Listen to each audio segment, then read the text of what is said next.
Hi, and welcome to the Feed Zone, where we bring you the latest in popular media about endurance sports and the different things that you can apply to your training that will make you a faster, stronger, and healthier athlete.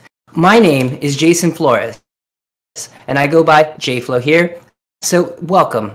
Quick medical disclaimer before we get started that the only purpose of this live stream is to educate and to inform, and it's not a substitute for professional care by a doctor or any other qualified professional. This live stream is also provided on the understanding that it does not constitute medical or any other professional advice or services. The goals of the live stream today are pretty simple. Present current articles in the media covering food and hydration and see how it relates to endurance sports. And also to open up a dialogue for viewers to ask questions and to get advice and to talk about their experiences. Today, we have a really interesting article. It's brought to us by Bicycling Magazine. We've all heard of the magazine. Definitely some really great information, short and to the point. So today we're going to talk about 7 ways to avoid overeating during the winter season. It's definitely really tough, especially with the temperatures coming down. I've got athletes all across different temperature ranges. Here where we're at, it does get a little cooler, but nothing like the athletes that I'm seeing kind of with negative digits out there. So definitely a tough time to really fight those urges and essentially not trying to bulk up during these trickier months against Mother Nature during these colder times of the year. So something that we can look at. It's a great article. It's written by Celine Yeager. I'm here from Bicycling Magazine.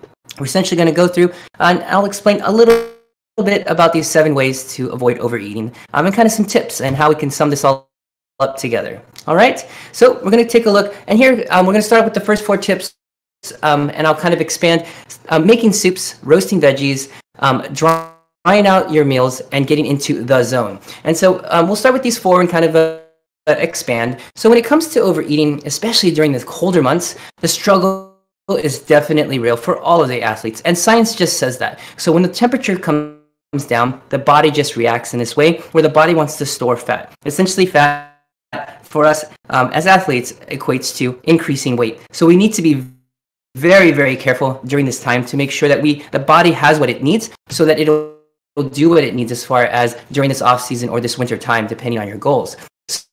So not surprisingly, when they did a study and looked at various times of food during kind of a whole year season or period, it wasn't surprising that the model predicted that given the opportunity, all animals, including humans, would overeat and store fat during the times when food was scarce, and more so when the temperatures were low. So what is us as endurance athletes, cyclists, what are we to do when food availability isn't an issue, meaning that we can get any type of food at any time? The urge is always going to be to overeat. So the trick is to get into your brain, getting the brain what it wants so that everything's going to be okay, and that's really, really the point.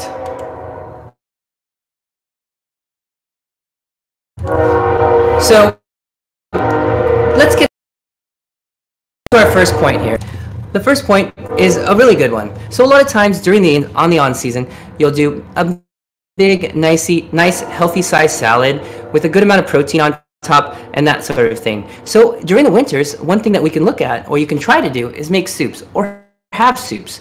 It essentially will give what your body is craving for. You know, it'll be that feeling of a comfort food, that feeling of fullness. So soups, stews, chilies, all can do really great jobs here. And I definitely agree here. And especially with the addition of having a lot of those water levels and salt levels, these all play into fact as far as hydration is concerned. So definitely another good thing that we can look at. So these hot liquidy foods do take a little longer to eat, so it definitely can be more filling, or at least give the effect of feeling more filling. But these soups can definitely have good amount of proteins and veggies, all these things, but it has that warming effect. And so these hot foods can definitely let you feel fuller and be satisfied with the appropriate amount of food, and you can still get those nutrients in. Roasting your veggies, definitely recommend this, and the reason why is because it actually brings more flavor out. So a lot of times, we do a lot of salads. They can lose their appeal, like I mentioned earlier, when it's super cold outside or the weather's not warm. So something like that, you could actually switch over to take taking a look at veggies and getting more satisfied by taking those veggies and roasting them. Really simple to do. Blast the oven at 450 degrees. Put a little oil on the veggies that you want to roast. Throw them in. 20-30 minutes later, you're good to go. So definitely brings out some flavors, some caramelization, some different things that you may not taste otherwise, that you can add to any of the proteins that you have during your meals, and actually mixes it up versus having this huge salad that we typically would, let's say, during in season. The other thing that we can look at is maybe drawing out meals, and essentially not in between the meals, but just taking our time to have the meals. So instead of going through and just sitting down and eating all 3 courses, let's say, or all the meal at one time, eating a portion, and then maybe having the second part of it a little bit later, and then kind of doing the soup, and then doing the appetizer, and kind of just taking our time with our meals a little bit longer. And that is also something that we can do to kind of trick ourselves, not really trick ourselves, because you're still getting the amount of food, because you're still getting the amount of calories. But sometimes when you eat so quickly, you can actually overeat very quickly, because your body doesn't have that signal saying that it actually has food in there, and it actually has felt full. So taking your time, whether it even be just one meal or just making that meal kind of split up into a longer period of time, could be very useful. Or just slowing down while we eat. Really, really important to kind of enjoy that time. The last one is actually have a pretty good of importance, or at least information-wise. It's called Getting into the Zone. It was really popular in the mid-90s. It went along very well with the CrossFit movement, and a lot of it is because at that time there was a very fat-phobic, and still is a little bit, as far as riders or athletes trying to eat more healthy fats and higher protein foods, while really limiting their sugars and carbohydrate intake. And so the style of eating was to make sure you're eating in different zones. In fact, where there was a good portion of fat and protein, and a decreased amount of carbohydrates. More so today, in the world of sports endurance, have we seen an even lower decrease in carbohydrates. But remember, we have talked about it before here on in the Feed Zone, that you need to make sure that you're fueling your workouts to be able to get good results. If you're not recovering properly, that is a problem. You need to make sure that you're fueling so that you can recover appropriately. But making sure you get the right amount of protein and fat, because they do take longer to digest, it can definitely lead to less overeating. So aiming for about, in this article, they talked about 30% fat, 30% protein, and 40% carbohydrate. Your mileage may vary, but finding what works for you will be important. You can also do cycling of the amount of carbohydrates that you have, and switching those off, and being able to play with that. And that's where doing things like journals, that I have a lot of my athletes do, just to give an idea for themselves, and also for me to figure out what's going on in their meal. And even more simply, you can actually take photos of everything you eat in a day, or even over a week, and look at everything and say, man, I'm eating too much, I'm eating too little, I'm eating a weird combination of things, or I'm eating a lot of X, Y, or Z. So really important. So trying to add different things that have healthy fats, like avocados, good proteins like beans and nuts that have protein as well, into your meals can help make things feel more satisfying, because of the protein and fat levels that are found in those foods. So really good points there. We'll move to the last 3 here, and we'll talk about being a light seeker. I'm a big proponent of this first thing in the morning, or I would say for me, since a lot of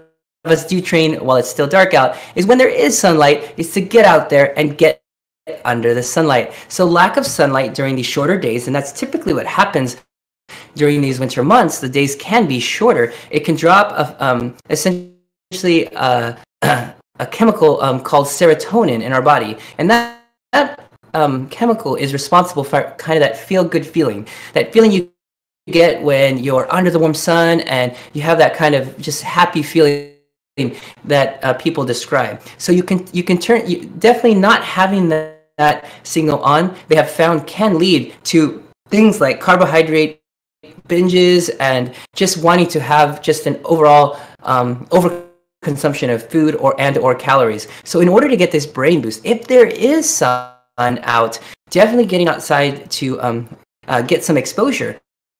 But if you are in a place where there's not, there's actually a way to be able to do this. And if you can search online, head to the Amazon store. There are things called light boxes, and what they are is just a simple box, and inside there they have a certain light and its temperature, color of the sunlight that you would have, whether at any part of the day. And an easy exposure of that, like on your desk in the morning to kind of wake you up, could be very easy to kind of boost this part as far as seeking more light. And for places that do have sun, opening the windows and the blinds, just brightening up the kitchen or wherever you're at, can make sure versus this dark, dreary environment where you're just turning on all these artificial lights on. So looking to get sources of where you can get more light, allow yourself to get actual sunlight, can actually help. I have seen cases where both in my clinic, on my clinical side of things, patients come in having a lot of photosensitivity during this time of the year, and the reason why is because they're indoors under artificial light so much. So being able to try to get outside and utilize the actual sunlight, not only is it good for all the other things that it does, like vitamin D conversion and the serotonin chemical transmitters, it's just important to just feel good to get that sun when you're out. And then the last thing that we have on our list today is to keep moving. And it may feel like, things are cold, you just want to get under a blanket, you just want to stay in and not do that workout, not get out to that group ride, not put on arm sleeves, leg sleeves, a buff, a hat, everything to just stay warm, and just stay home and stay in bed. You will actually typically feel much better if you get out and exercise. One great thing that we have here on our platform, here with our indoor training, is that we're able to get to a place where it can be a bit warmer. It's definitely safe, and it's very close and easy to do. So something that we can definitely take a lot of advantage to.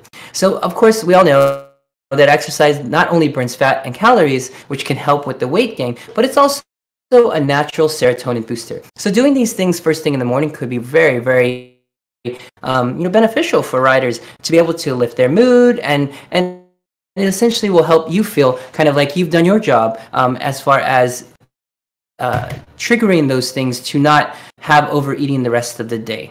So kind of overall, it's a really tough time as far as athletes kind of trying to understand what we call kind of the shifting of our bodies. So during the winter, your body will naturally hold on to weight, and it's something, if in fact you are in tune with your body, you'll find that the weight can shift during this time, even if there are no changes in what you're doing. And so it is a time for us as coaches to remind athletes that this is a time where it is okay for there to be body changes, and it is a natural part of our body to store calories during this time. But I think it is important also to stay focused with your training, understanding that when the weather does warm up, when your period of intensity increases, that if you are doing a proper periodization of your time, you'll find that it will shift back the other way. Just as long as you are not changing the things that you're doing, you're keeping smart decisions in your mind, meaning you're making good decisions by getting vegetables in every day. You're making sure you've got good, clean sources of protein and balancing your carbohydrates, whether it be cycling them or making a decision on if you are going to be doing and the amount that you're going to be having. Because during the season, like I said, if you are correctly periodized, will be a time where your carbohydrates may be a little bit less just because of the amount that you're riding. So you can't just come from a full tilt season, peak during your race and then head off to the off season and take in the same amount of calories of food, feel like, and do essentially less riding or less intense riding, and feel that you're going to kind of stay weight stable. And then I guess on one of the last topics we can bring up as we chat here is if in fact weight is a good marker for us to be able to use as we look at what is kind of what is our gauge of if we're doing what we're doing. So more and more for the athletes, as we get past that first layer of the onion, where we understand kind of what we're eating and we're making good choices, the better marker would be your fat percentage, meaning getting a scale of sorts, calipers, and learning how to do those measurements accurately could be very, very useful for athletes to understand kind of what is actually shifting the scale, and not the weight scale per se, because you could easily increase muscle and then the weight would actually stay stable or increase, and then decrease fat amount, or vice versa during a certain time of the year. So it's important to understand what in fact could be a better measure, and I encourage you to take a look into, is looking at the amount of fat fat percentage of the body. And so getting a way to be able to scale that and watch that over time could be very important.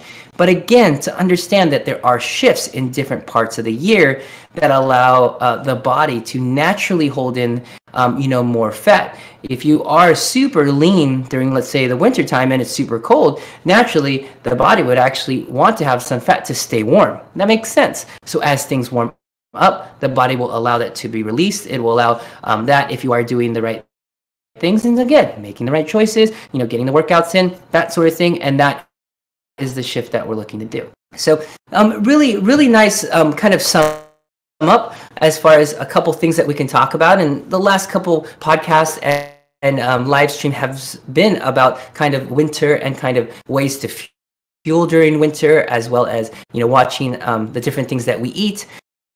It's just a time to just better understand kind of what's going on. And so with that, I want to thank everybody for logging in to the live stream today or listening into the podcast. And if you are watching this on a replay on the live stream or the video, don't forget that you can get on your favorite podcast app and actually subscribe to this and other podcasts that we have here on the Zwift Live by ODZ. So all you need to do is go to your podcast app and search for the Endurance Lab. And that's where you could find the Coach's Corner. That's where you have the coaches from the Endurance Lab chatting about week in, week out of what's going on in the Endurance Lab. You've got Justin Wagner with What's Up with Power. You've got Taya Friedstead with Chat and Chill. And you got me here in the feed zone here at the end of the week, just bringing up really popular media stuff, trying to break it down for you guys to just get a better feel for that. So I want to thank Bicycling Magazine for throwing this article towards my way. And if you guys have any articles that you would like us to cover here on In the Feed Zone, let me know. And just ping me online here on Facebook or on Team ODZ on the Facebook group there. However you like to do that, or leave a message here in the podcast or on the YouTube channel, whatever you like. So thanks for joining in, everybody. I hope everybody has a great week. And if you have any questions, I will post the full link in the article here. And don't forget to click subscribe. What's the worst thing that can happen? You just get really great content every week here on the podcast and or on Zwift Live by ODZ. And with that, I will see everybody next week. And thanks for joining In the Feed Zone.